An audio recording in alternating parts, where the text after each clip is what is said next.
My Mauli Hindi समाचार में आपका स्वागत है और मैं हूं शेख इस्माइल। दर्शकों, हम सब जानते हैं कि जो आजकल की जो जनरेशन है, आजकल के जो ज़माना है, इस ज़माने में सबसे महत्वपूर्ण शिक्षा है।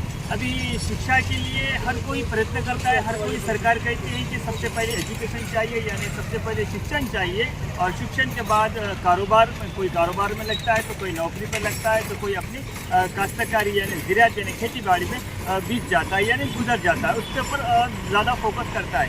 अभी इस वक्त जो माहौल चल रहा है शिक्षा का, वो मैं आपको आगे बताऊंगा किस तरह से माहौल चल रहा है। देखिए, अगर स्कूल को मंदिर मानते हैं तो उसमें पढ़ाने वाले शिक्षक को भगवान माना जाता है, उसको पूजा जाता है, उसको आदर्श बनाते हैं, क्योंकि वो एक शिक्षक दुनिया में किस तरह से जीना है और दुनिया में किस तरह से जिया जाता है और दुनिया को किस नज़र से देखा जाता है, वो एक शिक्षक की तरफ से पूरी दुनिया दिखाता है। क्योंकि वो एक सबसे पहले माँ बाप के बाद जो गुरु माना जाता है, माँ बाप के बाद जो भगवान माना जाता है, वो तो एक शिक्षक है, वो एक गुरुजी है। दर्शकों, वो अगर गुरु, अभी मेरे मेन मुद्दे पर मैं आता हूँ, मैं बोलना क्या चाहता हूँ कि हाल ही में जैनत मंडल में एक रासलीला, जैनत मंडल के स्कूल में रासलीला मनाई गई। अभी देखिए, एबीवीपी के तत्वावधान में तो कह रहे हैं कि अगर ऐसे ही रासलीला मनाने वाले शिक्षक को सिर्फ पद से ही नहीं बल्कि नौकरी से भी निलंबित कर देना चाहिए, क्योंकि अगर ऐसे ही चलता रहेगा यानी उनको कोई पनिशमेंट नहीं मिलेगा तो वो आगे चलकर आने दूसरे जो शिक्षक होते हैं वो दूसरे शिक्षक ऐसे काम करने में हाईगाई नहीं करेंगे, बल्कि इसको और भी ज़्यादा पनिशमेंट नहीं दिया जा रहा। अभी इसके अंदर ये पता चल रहा है कि यहाँ पर राजनीतिक दल भी इनके साथ में मिले हुए हैं, शायद इन पर राजनीतिक दल का भी सपोर्ट नज़र आ रहा है। दर्शकों, अगर शिक्षक दुनिया दिखाने वाला ही अगर एक बंद कमरे में रासलीला मनाएगा, अगर दुनिया दिखाने वाला, बच्चों को समझाने वाला, बच्चों को किस मोड़ पर लेके जाने वाला, बच्चे तो एक कच्ची छड़ी की तरह होते हैं, जिस तरह से भगाया जाता है उस तरह से भग जाते हैं। अभी इसमें गुरुजी का जो शिक्षक का जो स्वभाव है उसके ऊपर भी डिपेंड होता है, उसको देखकर सीखते हैं।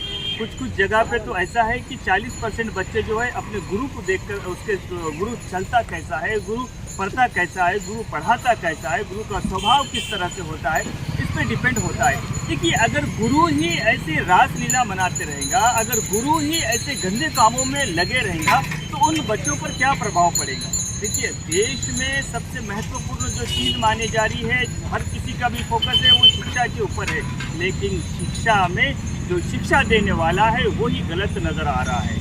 अभी ये एक मंडल की बात नहीं बता रहा हूँ मैं आपको, तलमड़गू मंडल में भी ऐसी हुआ, बेला मंडल में भी ऐसी हुआ, आदिलाबाद मवाला में भी ऐसी हुआ, आदिलाबाद में भी ज़िले में इस तरह से चल रहे हैं। अगर इनको रोका नहीं जाएगा तो हम कुछ जो रिटायर्ड टीचर है उनसे भी हमने बात की तो वो कह रहे हैं कि आजकल के जो शिक्षक है उनकी बुद्धि जो है भ्रष्ट हो चुकी है। देखिए, अगर शिक्षक ही सही दिशा में रहेगा, सही संदर्भ में रहेगा और उसका भी आगे अपने बच्चों को क्या सिखाना है, ये बच्चे आगे जाकर उसको भगवान मानते हैं, लेकिन भगवान तो अभी से ही मानते हैं, आगे जाकर तो उसको और भी आला दर्जा दिया जाता है, क्योंकि शिक्षक सबसे बड़ी प्रेरणा होती है, शिक्षक से सबसे ज़्यादा सीखा जाता है। लेकिन शिक्षक दूसरे चीज़ों में सिखाने पर मजबूर कर रहे हैं, क्योंकि इन बच्चों को सही तरह से तरबियत नहीं मिलती है। अगर ये मामले अगर इस वक्त रोका नहीं जाएगा, ये मामलों को अगर इस वक्त दबा दिया जाएगा तो उन शिक्षकों को भी ज़्यादा हौसला मिलेगा और ऐसे काम जो कर रहे हैं उनको और ज़्यादा मज़ा आएगा। लेकिन उन मज़ों को ख़त्म करने के लिए एबीवीपी और जो पुरानी जो शिक्षक है यानी जो रिटायर्ड होकर जो शिक्षक है वो कह रहे हैं कि ऐसे कामों को, ऐसे धंधों को रोकना चाहिए और उन शिक्षकों के ऊपर कड़ी से कड़ी सजा देना चाहिए और उनके साथ कड़ा से कड़ा निर्णय लेना चाहिए। ప్రభుత్వ పాఠశాలలో గత కొన్ని రోజుల క్రితం ఉపాధ్యాయులు రాసలీలలో నడిపినటువంటి పాఠశాలలో ఇప్పటి వరకు ఎలాంటి చర్యలు తీసుకోలేదు. ఉపాధ్యాయుని ఒక దేవునితో భావించి గురువుగా భావిస్తాం, కానీ ఇలాంటి అగత్యాలకు పాల్పడడం సరికాదు.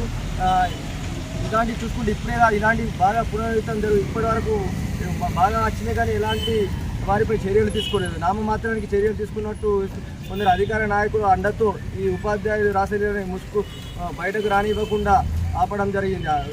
వెంటనే వారిపై చర్యలు తీసుకోవాలని ఏబీవీపీ డిమాండ్ చేస్తుంది. లేని పక్షాన ఏబీవీపీ ఆందోళన పెద్ద ఎత్తున ఆందోళన చేపడుతుంది. ఈ రోజులుగా జీవితంలో ఈ రసలీలలో సంబంధించినటువంటి ఒక బడిలో జరగడం జరిగింది. దీనిపై అధికారులు చర్య తీసుకోవాలని చెప్పేసి కోరుతా ఉన్నాను. ఎందుకంటే ఒక సమాజాన్ని ఉద్ధరించేటువంటి ఉపాధ్యాయులే, ఒక యువతరానికి ఆదర్శంగా ఉండాల్సినటువంటి ఉపాధ్యాయులే ఇలాంటి కార్యక్రమాలు చేపడితే చాలా సిగ్గుచేటు. ఎందుకంటే ఒక సమాజానికి ఆదర్శం ఉపాధ్యాయుడు కాబట్టి ఆ ఉపాధ్యాయుని చూసుకొని యువత ఆదర్శంగా ఉంటుంది. కాబట్టి ఇలాంటి కార్యక్రమం చేసినటువంటి ఒక బడిని విద్యార్థులందరూ కూడా దేవాలయంగా భావిస్తారు. అలాంటి బడిలోనే ఈ పచ్చలాగడం, తాగడం, ఈ రసలీలలు ఇటువంటి కార్యక్రమాలకు పాల్పడడం ఎంతవరకు కరెక్ట్ అని చెప్పేసి నేను ఆ ఉపాధ్యాయులని అడుగుతున్నాను. ఎందుకంటే దీనిపైన చర్యలు తీసుకోవాలని చెప్పేసి ఉన్నతాధికారులకు నేను వేడుకుంటాను. లేని ఏడలా చర్యలు తీసుకోకపోతే పెద్ద ఎత్తున ఏబీపీ ఆధ్వర్యంలో జిల్లా వ్యాప్తంగా కూడా ఉద్యమాలు చేపడతామని చెప్పేసి హెచ్చరిస్తా ఉన్నాను.